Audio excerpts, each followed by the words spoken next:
Yechi, המלך, המשיח. This is yossi, edery. I didn't make a video in a while because it's so nice and quiet where I live these days that it's hard to disturb the quiet, you know?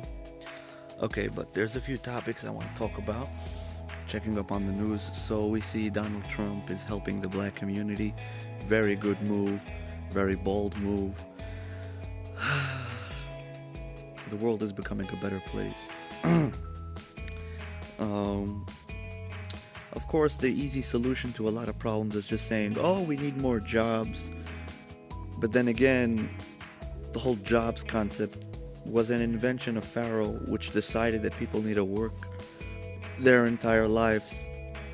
And that's what the pyramids are built for, which is basically huge structures that till today nobody knows what they were needed for. And possibly they weren't even needed. The fact was that Pharaoh just wanted the slaves to be busy at all times so that they cannot upgrade their personal life. So is work a conclusion? Is work a goal? I'm not sure, but I don't think so. God didn't create the world for work. We're supposed to exchange goods. The government licenses every little move. It could sound, stupid, but at the same time, it really paralyzes a lot of the development in the world. Instead of a person just, expressing his talent, opening up a shop in the street. Today, you can't even open a folding table and sell lemonade anymore. You can't. If you don't have an official license to do a job, then you're shut down, which really shuts down a lot of competition. But then again, the government isn't powerful enough to really shut down all the private businesses that opened up without a license. But the fact that the people don't protest this whole licensing thing of businesses, tax, I don't know how it should be, maneuvered. It's a complicated issue, and I'm not a genius in economics. All I can say is that from the bottom up, if you cannot open a table and sell lemonade because you need to fill up a form,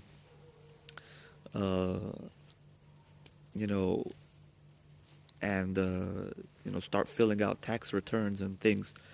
I don't know. So then how can you say that there's even any space for someone to succeed? What I'm trying to get at is, I think that, check this out. That thing that has a lot of pricks that people say it flies out? I don't think it flies out. I think it's just a myth. But here's one of those. Porcupine, you call it? I don't know what you call it, but that's a porcupine. I don't know if you could have seen it. But, okay, anyway, back to what we were saying. The concept that, just like they say, unless you're 18 years old, I don't know what it is, you can't buy cigarettes. And unless you're this and this age, you can't buy alcohol. Maybe they should also make a law that till 30 years old, you don't need to pay taxes. And you don't need a license for anything that's in the business world, because you're probably not wealthy enough, or we at least want to give you a head start in life. And then when you're 30 years old and you have in your bank account, over $100,000, so then you need to start paying taxes and get on board with the program and help the government and so on.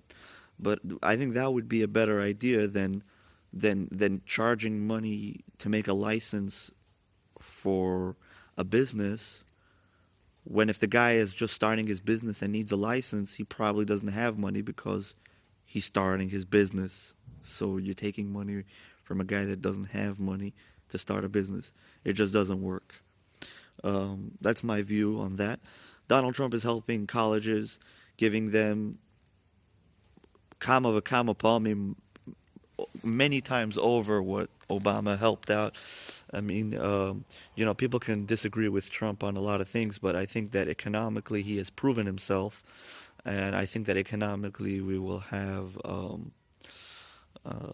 lot of success with him. Again, economic is a relative term because, again, I think that the entire way the system is developed is skewed for failure of the human race. If you're studying life science, if you're studying movement of humanity, if you're studying how the human develops, you don't care so much for physical wealth or prosperity in numbers. You're looking for the human development and to ensure that the human develops as much as possible. I could just say that the psychopaths in this world have, first of all, it's a topic that everyone has to learn about, what a psychopath is and what a narcissist is and all these things.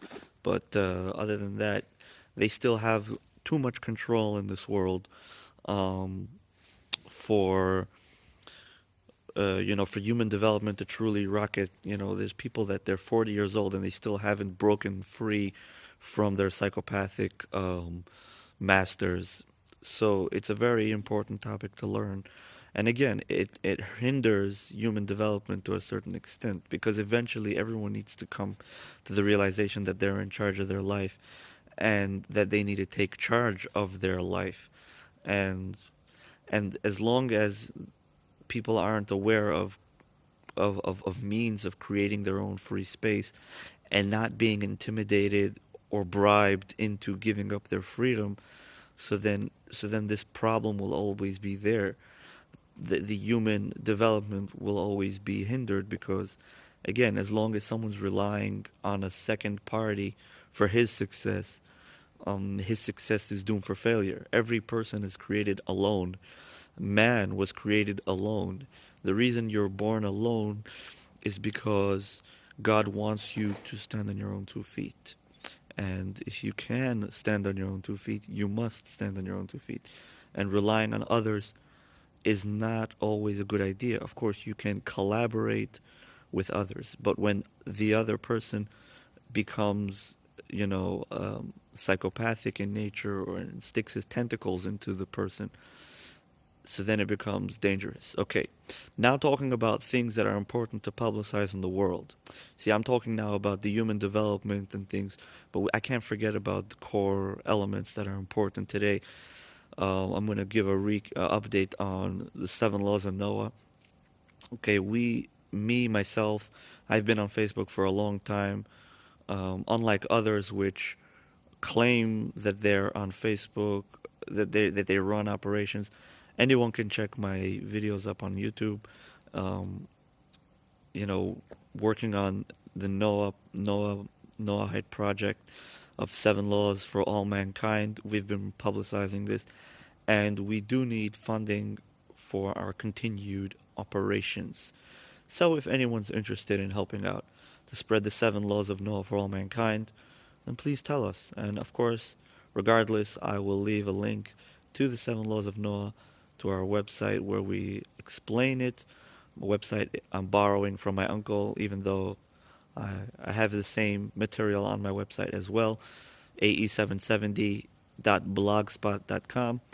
Of course, we need funding for our operations to be able to produce quality videos and to give more hours to this project. And if you want to help, then go ahead.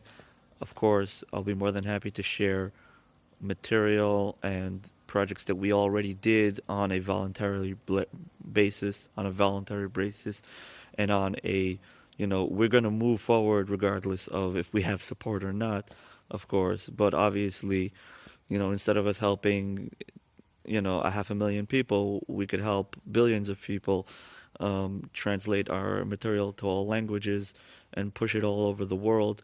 This is the code of moral ethics. The thing with this thing is that sometimes if you're a moral person, you don't realize how important it is to teach morals to the world because you assume that you know morality and you don't need any more help on that, and that the world probably is like you, and it doesn't need any help on morality.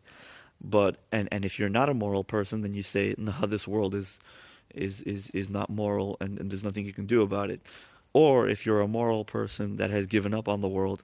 So there's a lot of places where people get stuck and they stay there and they don't move. What I'm saying is, listen, we're about change. The world is changing. Everything's changing. The new generation is taking over the world. And I thought about it, the old generation is just going to die out regardless of even if Hillary was voted in for president. Fact is, her generation is going to die out, and the new generation is just going to take over, and it's a matter of revolution, of course. But again, the revolution of Trump, for example, represents the revolution of the people, of the youth, of the moral fabric of the world right now.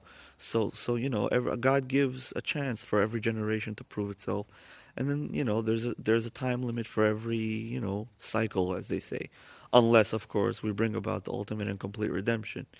So so that will break the cycle. That will give the generation that proves that it cares enough about humanity, about each other on a moral and godly manner. It will give them the boost they need. Of course, I also like to mention that Donald Trump has been quoting the Bible many, many times, and I think that is amazing. First of all, the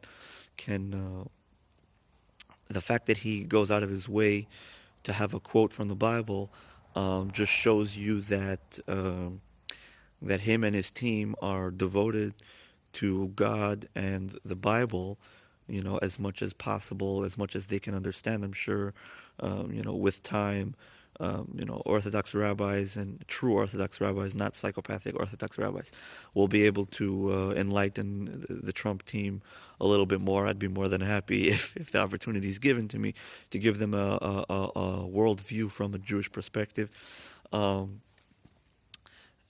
And eventually turn in that direction. Of course, we know that Hillary and Obama are devil worshippers. It's almost confirmed beyond a shadow of a doubt, and I don't feel bad saying it.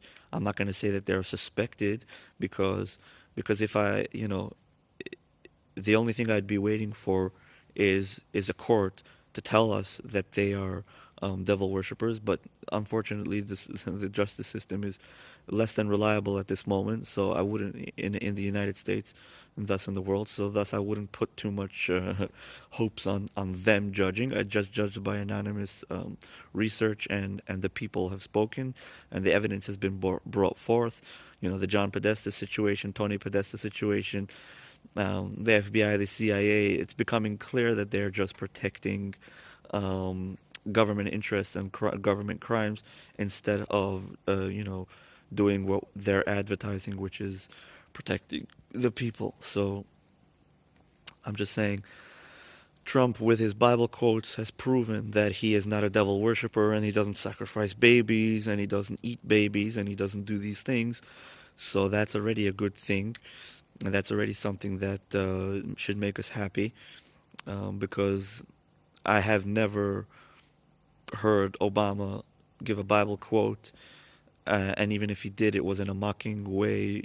I never saw him. I never got the energy or felt that he is giving any positive vibes. He looked like one big false piece of garbage that's being manipulated. He also looked like a jailed kid in the White House. He wasn't allowed to leave. He looked like he was jailed, and he was like, it's very worrisome, his situation. I'm sure he had some handlers which controlled him and didn't give him too much movement. Anyway, moving forward in world and in life, I say that the investment of the 7 laws of Noah for all mankind is something that everyone should take seriously, move it forward. Of course, the Jewish people, myself included, believe that the Lubavitcher Rebbe is the undisputed King Messiah. Please research this, the Rebbe of Chabad. Check out my YouTube channel, Yechi, HaMelech, on YouTube. I explain this at length. The Lubavitcher Rebbe, King Messiah. So please, we need to cut down on this. The world will become a better place if you want to know how. It's all about exposure. The exposure is what makes the world a better place. Every time that there's hidden mysteries, everything's under the table, everything's covered up, a child that has been raped and never speaks about it, that's how you ruin the world. Because quiet and darkness is where evil presides, and light is all that it takes. Even a little bit of light dispels a lot of darkness. So exposure is all about what's going to make this world a better place. Exposure. It's all about exposure. Hidden secrets is where, the secrets is where all the unsolved problems lie. Every terrible movie, that goes wrong is because they never call the cops because of blackmail or because of something else, because they're scared of the mafia. And then once the cops aren't called, then all the problems are, I'm talking about on a very shallow level, small issues. So, you have to expose. Exposure is good. Now let me explain. There's two sides of exposure. So some people subliminally don't want exposure because they're not ready for exposure. Now, I'm not saying everything must be exposed, but if there's a request to expose something, it should be exposed and explained to the core. Whether it's good or bad, it doesn't matter. The exposure must happen. People must take responsibility. If people are being accused of a crime, they must, call themselves in and say, I'm taking responsibility. I stole from a bank. I'm here to return the money. Whatever it is, people need to take responsibility. Exposure. Now, Messiah is all about exposure, in a good way and in a bad way, in a bad way for those who have done not good things in their life.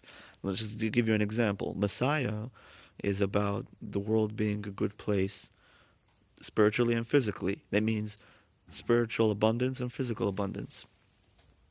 What's the problem with that? The problem with that is that some people don't want exposure, because part of the prophecy of Messiah is that those who deserve judgment will receive judgment.